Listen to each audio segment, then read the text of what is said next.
with Bookkeeping Financial Services. And this is my social media platform, which is YouTube, Facebook, Twitter, Twitch, Torvo. And I'm thankful to be out tonight. This is going to be one of many series. So tonight I want to talk about what is money rehab. Money rehab. So as I mentioned on one of my last videos, that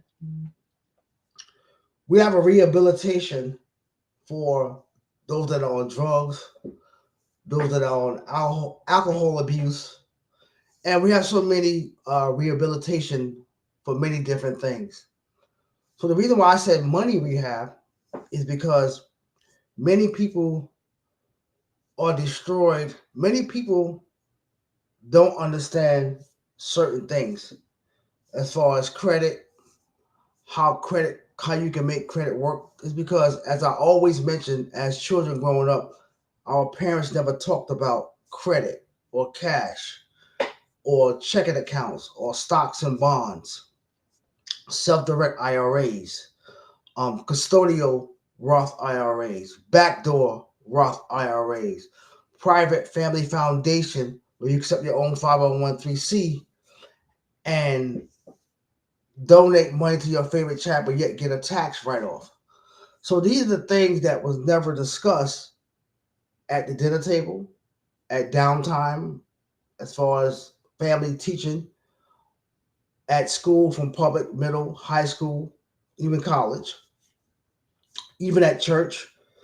And a lot of people didn't. A lot of people did not discuss these things even amongst your friends and family, outside your home. So now you become an adult, and as I mentioned to a young man that I'm mentoring, he came to my office yesterday, and I talked about how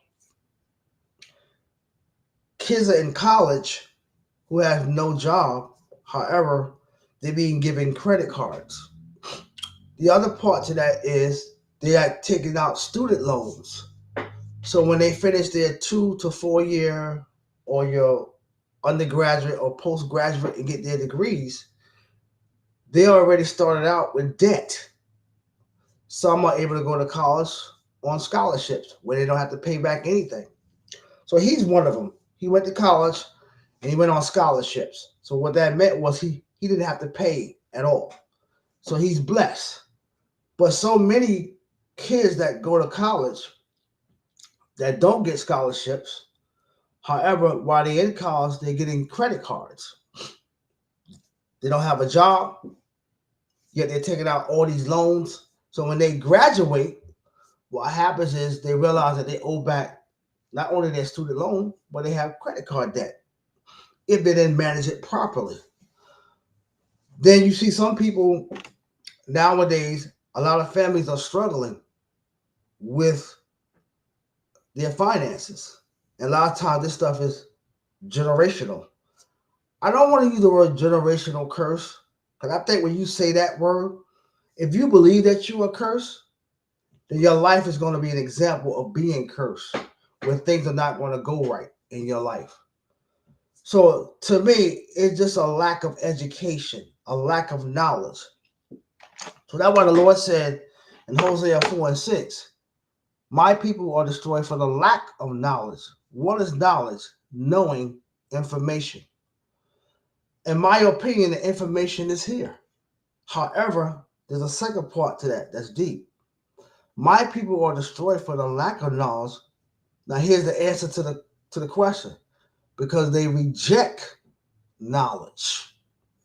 So many of the people are rejecting the knowledge based on a lack of being taught and how they feel.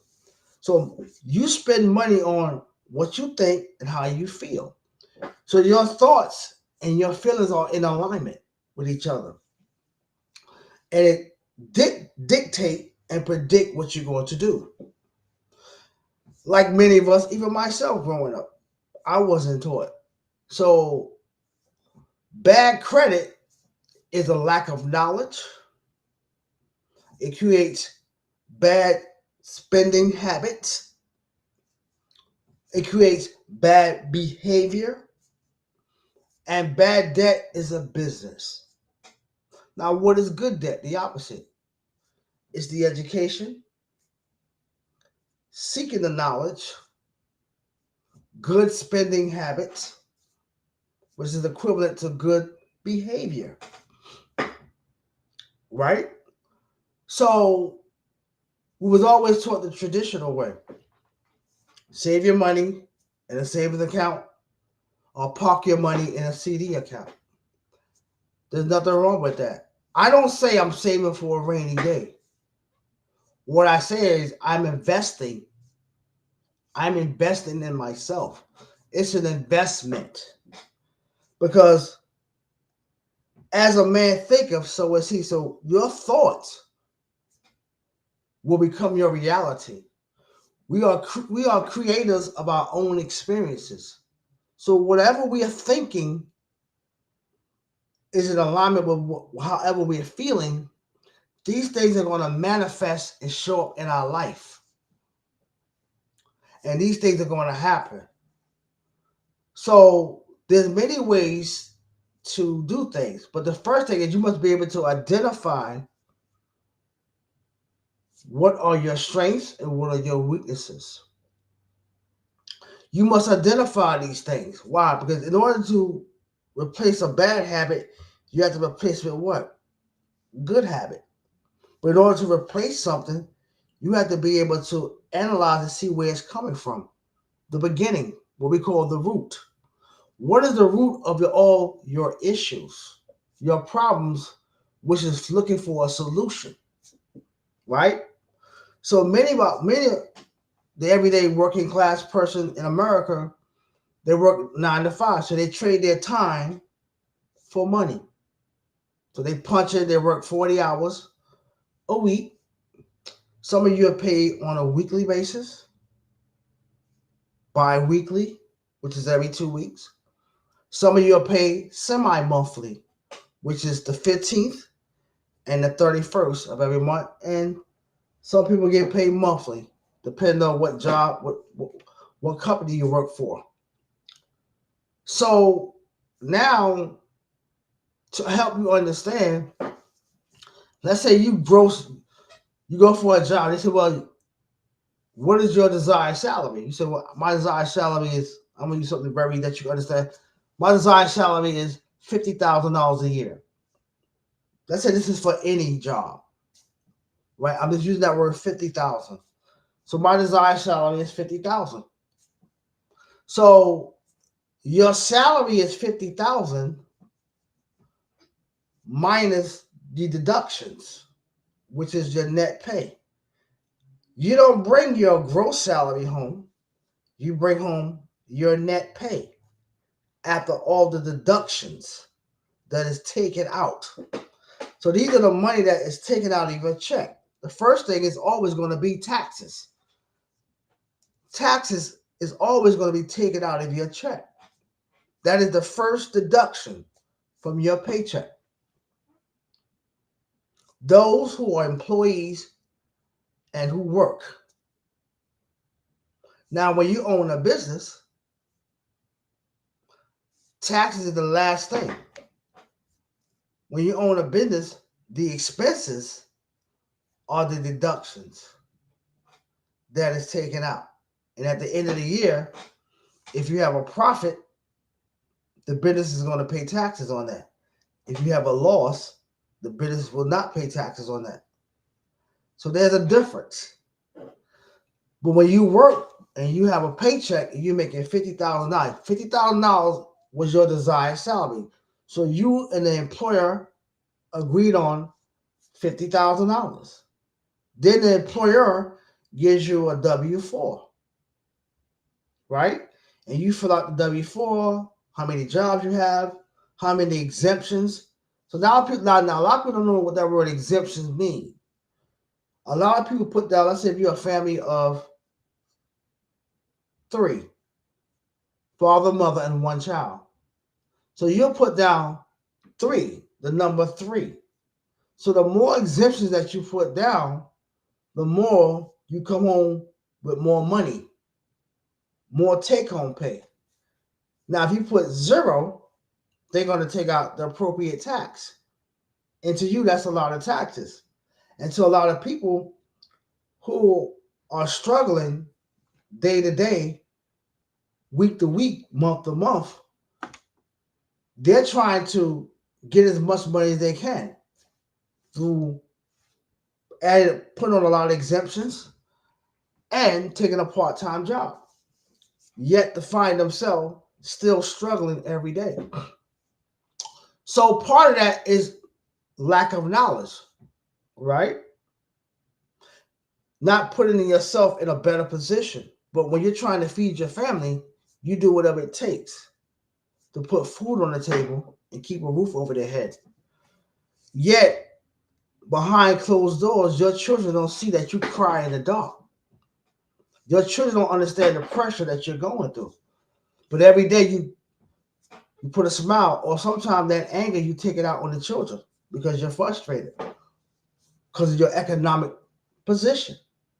And a lot of it's due to lack of knowledge, not lack of education, but mainly lack of knowledge.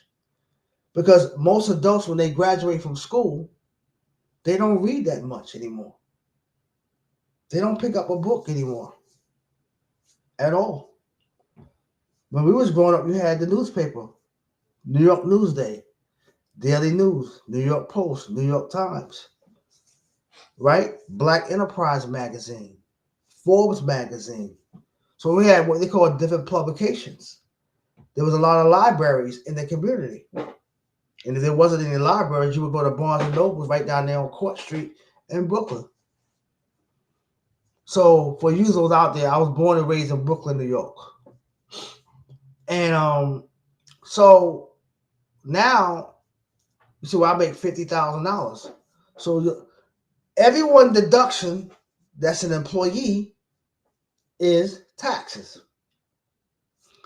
The second deduction can be child support.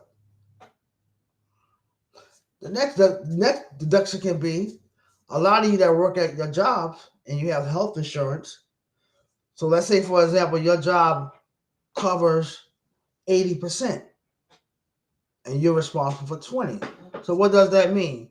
Let's say the health insurance for you and your family. The job covers 80%. So to understand the math, let's say the insurance total was $400, right? So now the job is going to cover 80% and your portion is 20%. So 400 times 20% is going to be $80 every 2 weeks. That's going to be deducted out of your paycheck, while your job or your employer covers 80% of that $400. So now we're talking about taxes and we're talking about health coverage, right? And I talked about child support. Now we got 3 deductions. Now let's suppose your job offer life insurance or supplemental insurance, dental insurance. So now the job cover 80%. And the dental, let's say dental insurance, I'm gonna use the word 400. 400. Now you covering 20% of 400. 400 times 20% is 80. So $80 is going to be deducted from your paycheck every 2 weeks, or however you get paid. So if it's $80 a month and you got paid weekly, it'll be $20 a week.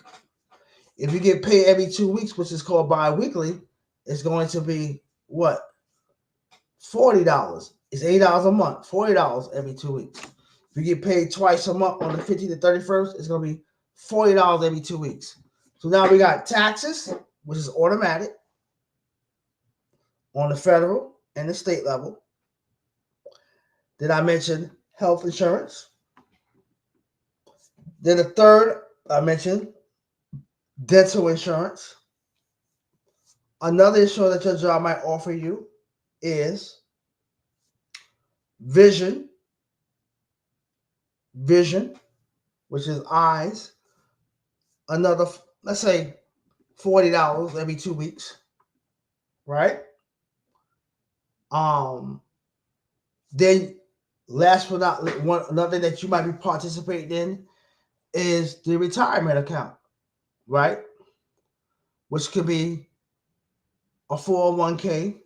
That's the most that we are going to mention 401k because that's the one that most people understand. So now 401k, how it works like this. Let's say your job up to 6%, the max that your job will match up to.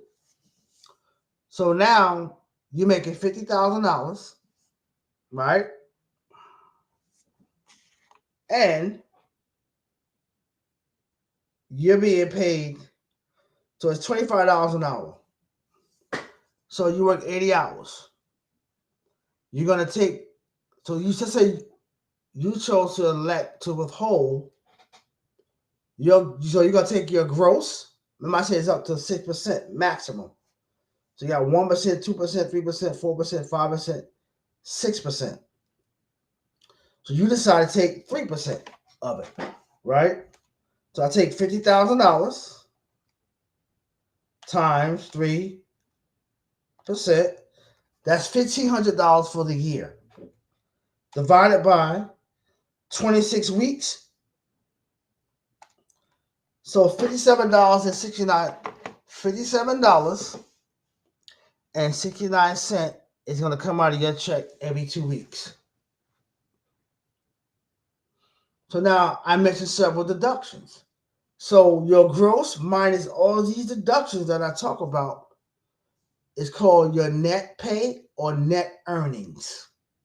This is called your take-home pay. Now, many of you have either rent or mortgage, right? Then you have utilities, light, and gas. And those that own a house is going to be light, gas, water. Then you have to buy oil, depending on what type of boiler you have, right? For those who are renting, it's going to be rent, light, gas. Now, if you're renting a house, they might include water on that. Now, when you own a house, it's going to be mortgage, light, gas, water, oil for the boiler, right? So now we're talking about that. The next thing is many people have is if you have a car payment. You're paying on you have a car payment, which is a car loan. Next up is car insurance. If you have a finance car, you're required to take out full coverage, right? And if going back to the house, if you have a house, you're paying property tax, right? Some of you, depending on where you live at, you're paying school tax. Oh yeah. Okay. So now you got car finance, you're financing a car. And you're paying monthly on that. You have to take out full coverage auto insurance on that. Right? The next thing is everyone has cable now, right? Or you live streaming off the internet, but you have a cable internet bill. Some people have Dish Network. So I'm gonna call it entertainment. Right? All right. Now we have cell phones. Single to family plans. Now, some people have life insurance that they're paying. Sometimes you get it from your job, but you have your own life insurance, whether it's whole life, term, universal index policies, and I'll talk about those later. Well, majority of everybody have a whole life and a term, right? So that's life insurance. A lot of you have subscriptions to Netflix and Hulu or Amazon Prime, Apple TV, Google TV. So we're talking about subscriptions. And then you have children. I didn't brought them up earlier, but now you have kids. Let's say you have a child that's in daycare. So the child care expenses. Let's suppose you make so much money that your child, you sometimes some places where you work and you're getting health insurance, they cover you at an 80-20, but then they don't cover the dependents. If you add them on, now it's job now it's 20-80, which means the job is going to cover 20%. Now you're responsible for 80% for a dependent, where the job will cover you at 80-20, but it will cover your dependents at 20-80. 20 means the job is going to pay 20% and you're going to pay 80%. So now we're talking about your children.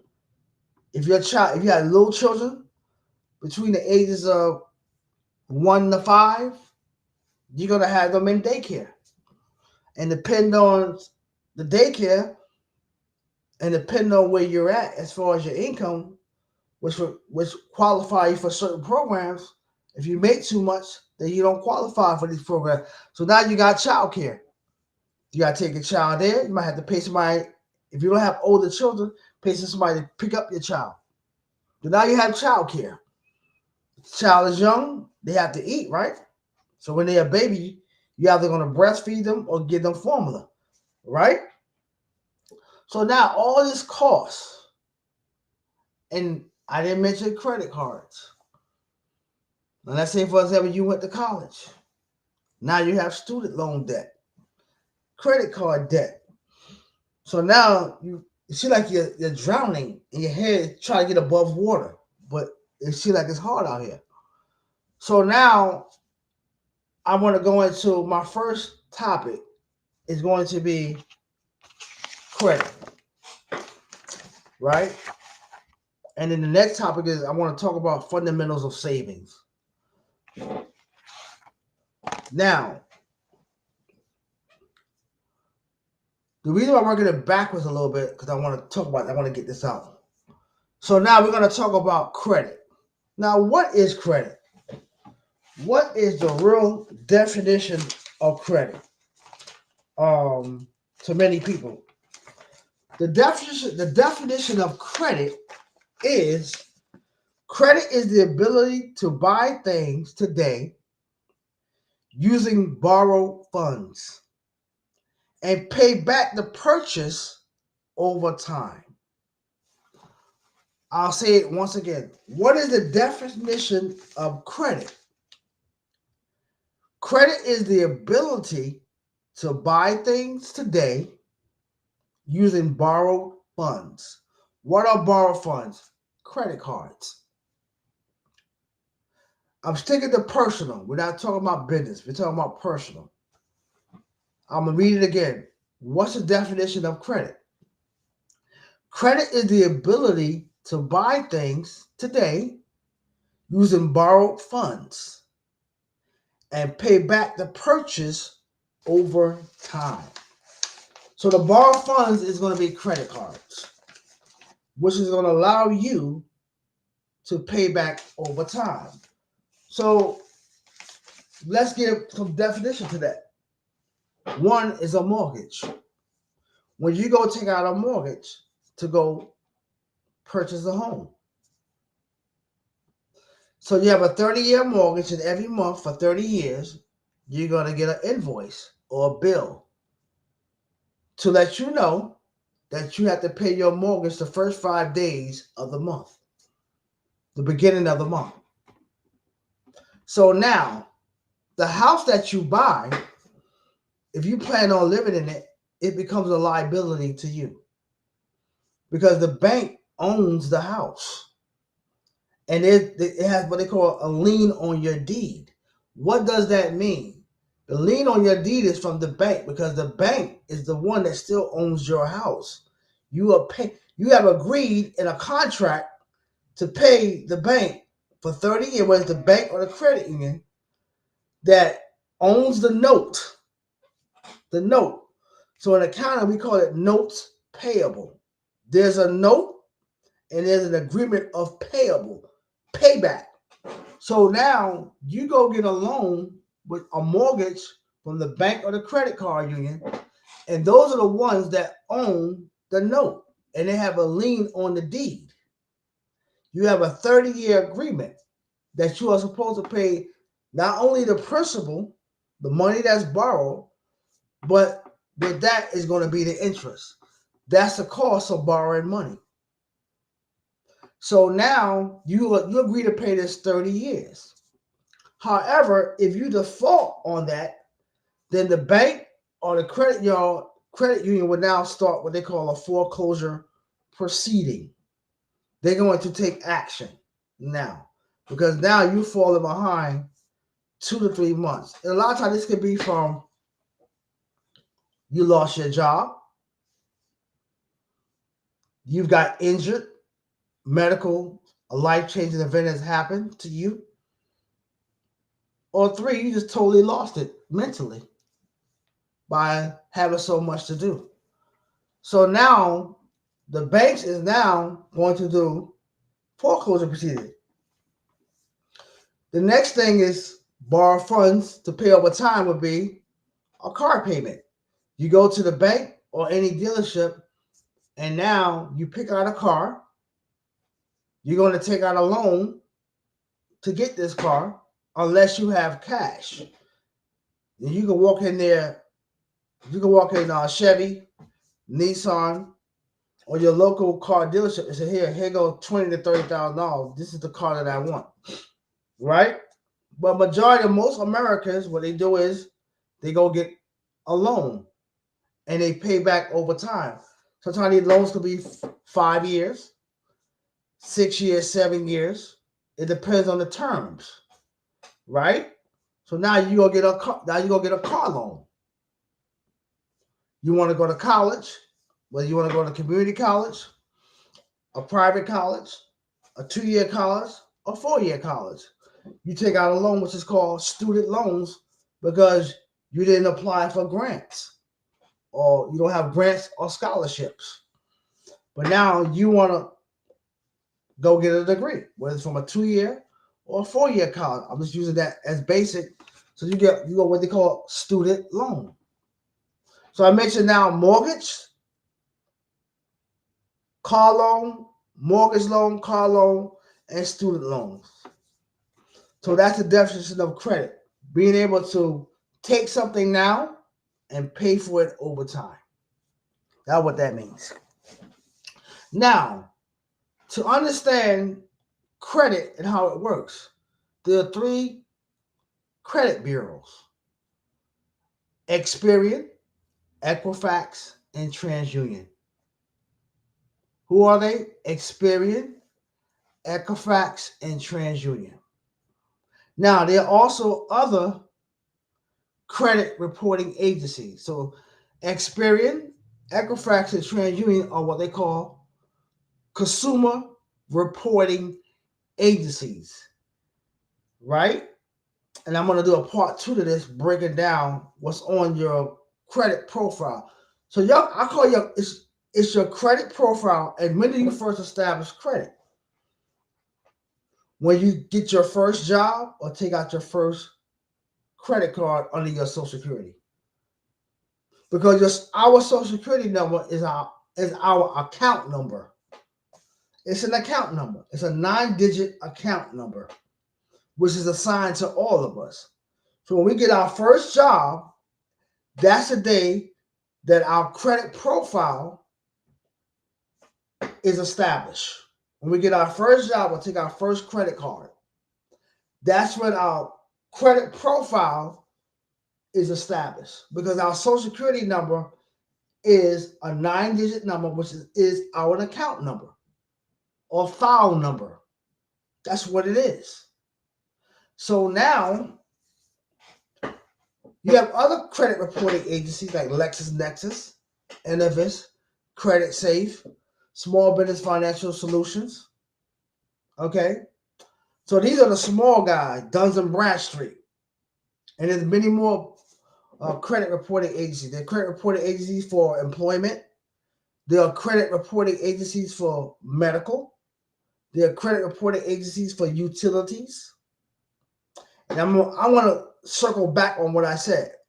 There's credit reporting agencies for rental.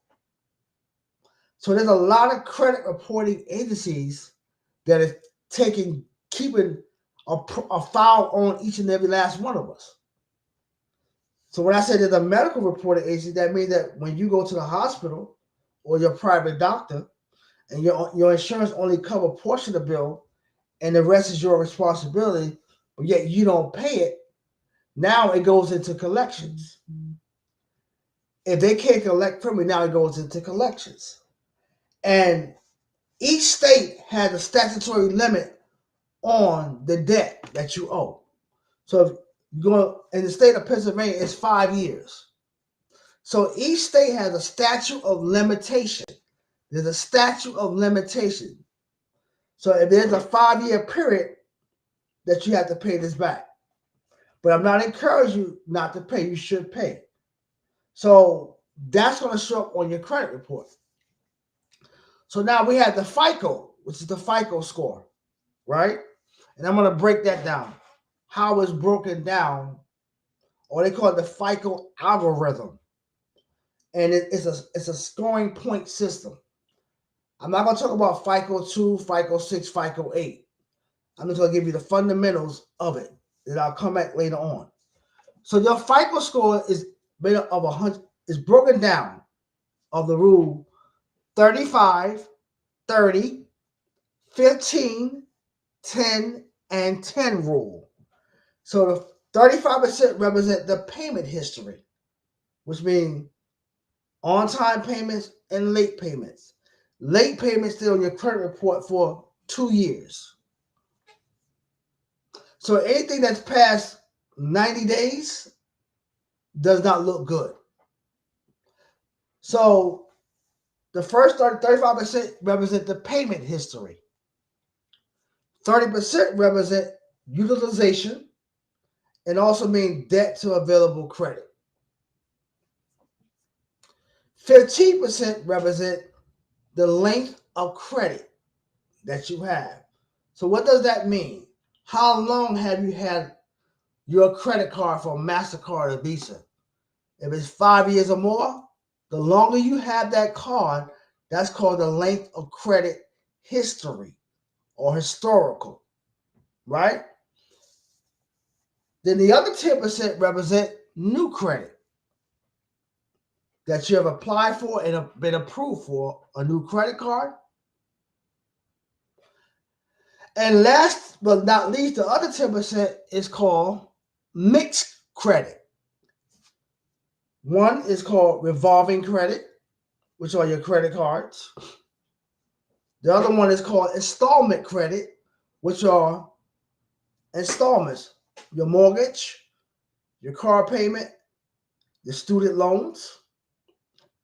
And let's say you take out a term loan, right? So these are called installments because your mortgage, you're going to pay that the first of every month. Your car payment normally is going to be due between the 1st and the 15th, right? Then you have student loans after you graduate college or attend any school where you had to take out a loan, right? The third part of the mixed credit is called charge cards. What is a charge card? American Express. A lot of you familiar with American Express. So one of the components of American Express, American Express do give out credit cards, but they also have charge cards. A charge card means that if you charge up $500, you have to pay that back in full every month.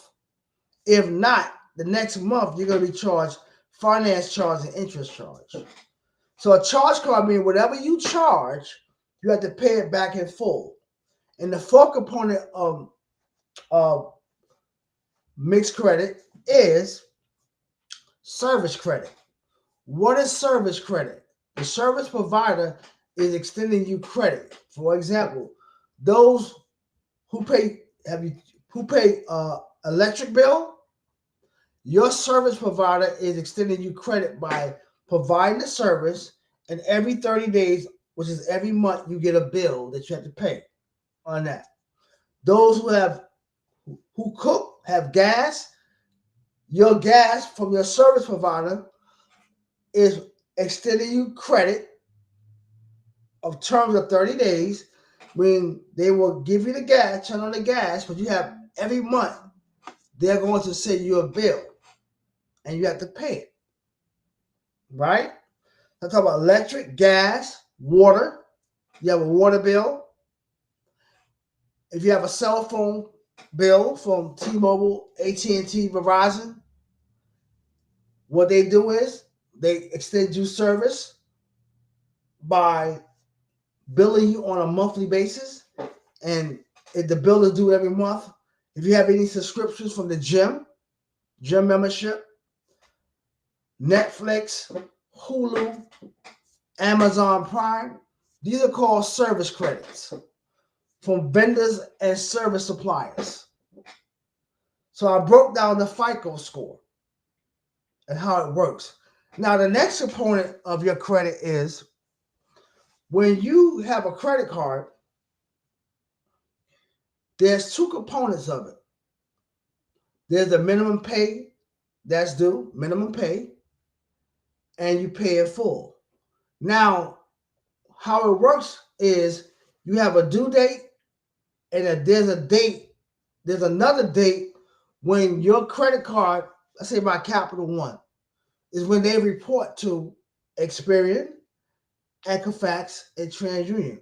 Because many of you, if you subscribe to Credit Karma or NerdWallet, you can track your credit scores from Equifax and TransUnion through their app.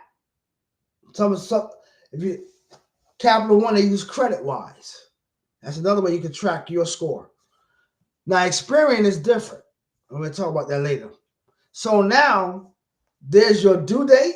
So let's say your credit card is due the 15th of every month. However, 5 days after that, which is another date, is when Capital One now is going to report your credit card balance to Experian, Equifax, and TransUnion. What are they going to report? Not only are they going to report the balance, but your utilization. So the higher your utilization are, the likelihood that you might not be able to pay that back the credit card on time. Right? You're spending way above what you can afford. That's your utilization. So the higher it is, that let the credit card company know that, you know what, this person could be in financial troubles. This person borrowed more than what they can afford. They're charging more than what they can afford. So they're only able to make the minimum payment. Yet that can hurt your utilization score and bring your credit score down. So what you want to do, if your bill is due on the 15th, reminder, there's two components. There's the due date of when the bill is due, and 5 days after that, there's the reporting date. So if your bill is due on the 15th, on the 20th, it all depends. The 20th, I'm using that 5-day period, is when Capital One is going to report your credit card balance. If you paid in full, whatever the balance is, if it's zero or has a balance, they're going to report it on the 20th based on, did you make a full payment or minimum payment? So let's say, for example, you credit card balance is $500. They said, we want a minimum payment of $50. Now you pay $50, Capital One is going to report a balance of $450 to Experian, Equifax, and TransUnion on the 20th. So my advice to all of you is, you want to pay your credit card bill in full on that before that due date. And then when Capital One now report, they're going to report what? Zero balance. They're going to report payment paid on time. Right? And if you miss that due date, which I don't advise you to do, at least try to make the minimum. But if you miss it totally, what do you think going to happen on the 20th of that month when they have to report it? They're going to report what? The $500 balance, and they're going to report it as a what? Late payment. Late payment is going to do what? Bring your credit score down. The late payment does not look good on your credit report when you're going to apply for new credit, whether it's a car or purchase a home. And that late payment is going to stay on there for what? 2 years. And that's going to bring the score down. So as I mentioned, there's two components. There's the due date, or when the bill is due to be paid in full, and there's the reporting date from Capital One or Discover or American Express. Whoever you have your credit card through, they're gonna report this to Equifax, Experian, and TransUnion, and they're gonna report it. So now I talked about, let's suppose you file for bankruptcy, and you file Chapter 7 bankruptcy. Chapter 7 bankruptcy is still your credit report for what? 10 years. Again, if you file bankruptcy, which is Chapter 7, and you chose to file Chapter 7 bankruptcy, that's still your credit report for 10 years. If you chose to file Chapter 13 bankruptcy, that's still your credit report for 7 years. If your house going into foreclosure is still in your credit report for 7 years. And it's repossession or voluntary repossession. I'll go into that later. So I'm talking about the fundamentals of credit. This is called credit education. This is part of money rehab. Why? Because it says, Christ said, when you notice, St. John, the 8th chapter, 32nd verse, I read the Bible back and forth. I am spiritual. What does that mean? I do not belong to any religious organization. However, I am free to serve God with freedom, meaning that I can observe some of their laws and principles and incorporate it with mine. But I am free. I have freedom of choice. That's what spiritual means to me. I have to serve God in the way I choose to serve God, in my own way. Yet I incorporate the laws from Baptist or Hindu or different philosophies and incorporate them, and those are the things that I live by. So this is called credit education. This is part of the money rehab. And a lot of you out there, when you're going for, I'm going to go into the next chapter because this credit card is going to be a series. So tonight I talked about the FICO score, right? I talked about the meaning of credit. What does it actually mean? I talked about you going understanding that you make $50,000. You make $50,000. Your desired salary is $50,000, but you don't bring home $50,000. Again, your desired salary, what you agreed on, was $50,000, but you don't bring home $50,000. Why? Because you only bring home what was deducted from your paycheck, right? So after your deductions, which is your net pay or net earnings, which means your take-home pay, after all the deductions have been taken out of your check. So when people say, "Oh, I make $50,000," okay, you make 50. You agreed upon making 50, but you don't bring home $50,000. Those are two different things. Okay, so what I talked about tonight is I'm going to go in a bunch of series on it. So this is Money Rehab, Financial Education Series. So tonight we talked about the basic fundamentals of the FICO score, 35, 30, 15, 10, and 10. And I'm going to give you a bonus. You can look it up on Google. Chase had the 524 rule. What is the 524 rule? If you take out 5 new credit cards from any bank or credit union over a 24-month period, which is 2 years. So if you get 5 new credit cards within the 2 years, Chase will not extend you credit. You can look up, it's called the Chase 524 rule. And why this is important? Because many Americans, especially those that's in the black community, I think many of my people, and it's true, are destroyed for the lack of knowledge. This knowledge is not hidden. This knowledge is not kept from you. Many of my people, they reject it. They reject learning. They reject educating themselves. Not all. It's not all. A lot of black people are not struggling. There are many wealthy black people. I'm not talking about the ones that you see on TV, the celebrities. But I'm talking about the ones that are into real estate investing. There's a lot of wealthy black people. And one of the great ones is called Robert Smith. I had mispronounced his name in the last video. It's Robert Smith. He's an venture capitalist. He goes around buying business. He's kind of like the show Shark Tank.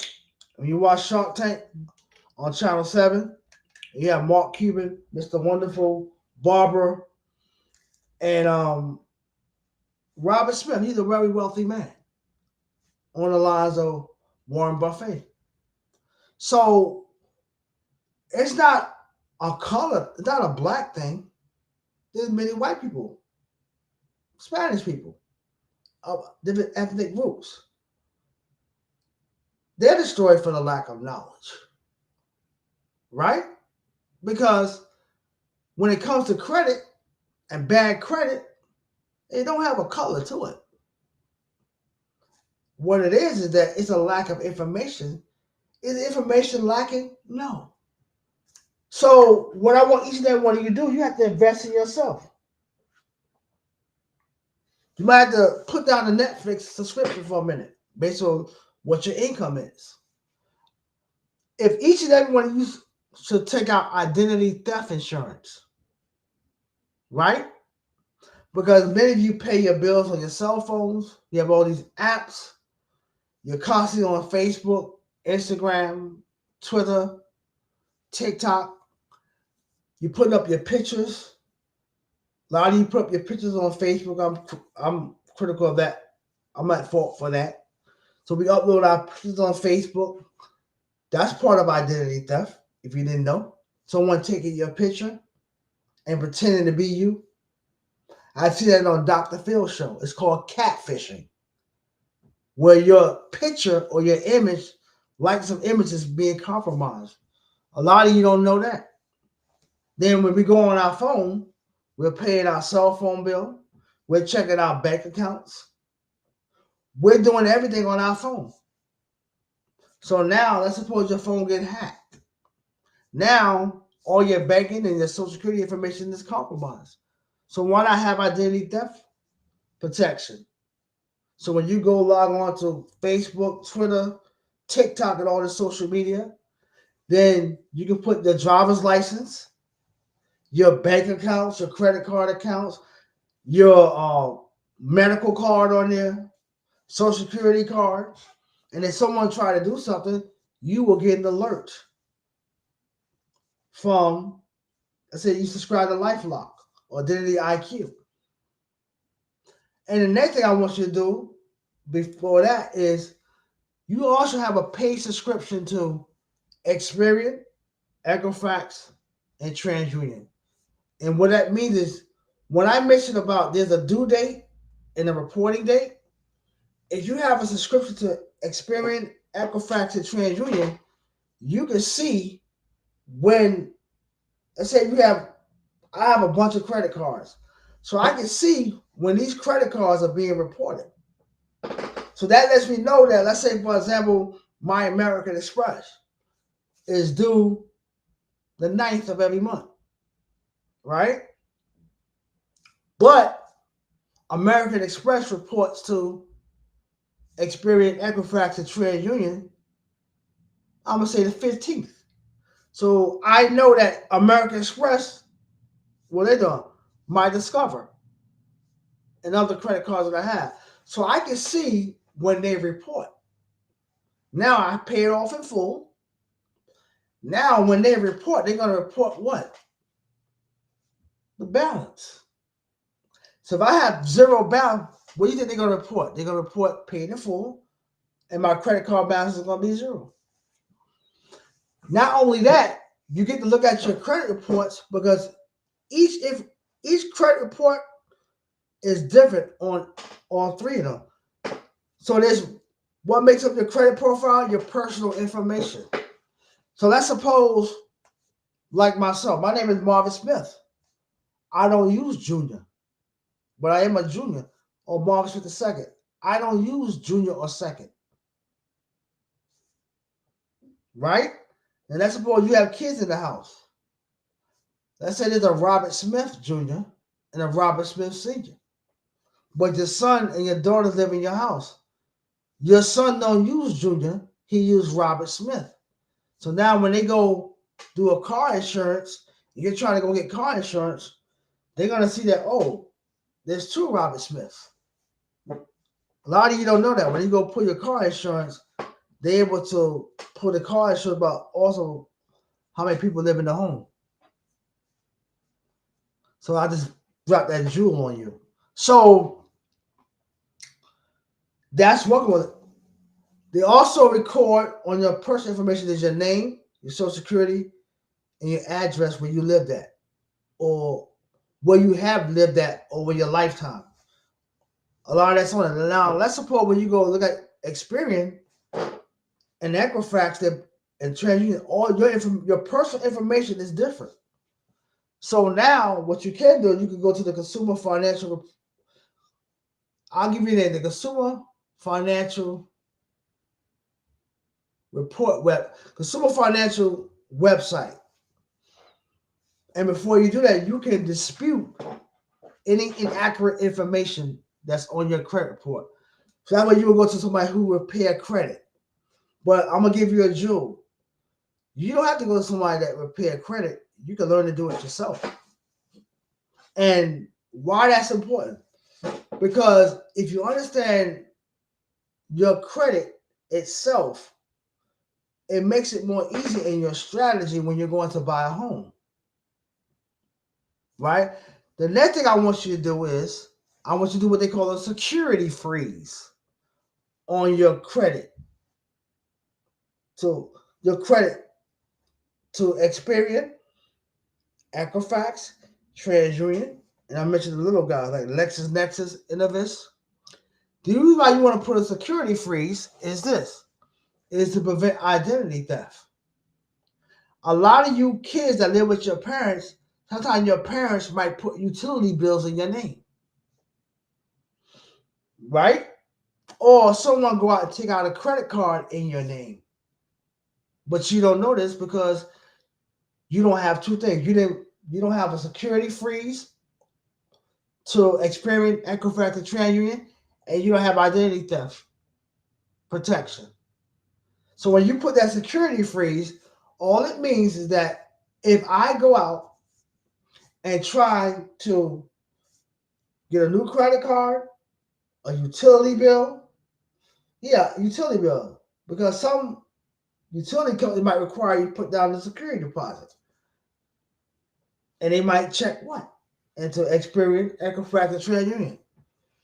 So if anybody try to take out anything in my name, like a new credit card, a mortgage, a car note, if my credit is frozen, right, to Experian, Equifax, TransUnion, what Equifax, TransUnion, Experian is going to do is they are going to alert me. Why? Because I have a paid subscription monthly with these three bureaus.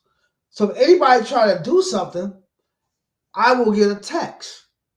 Let me know that someone inquired in my name. And guess what? They won't be able to do it. Because the security freeze protects you from identity theft. Then on top of that, I have identity theft subscription through Experian. Which means I have zero liability. I'm zero liability meaning what? I have little liability if someone was to take my credit cards and use them. I won't be responsible for it because once I call it, say they're stolen, Yet I have identity theft protection. I'm not liable for it. Right?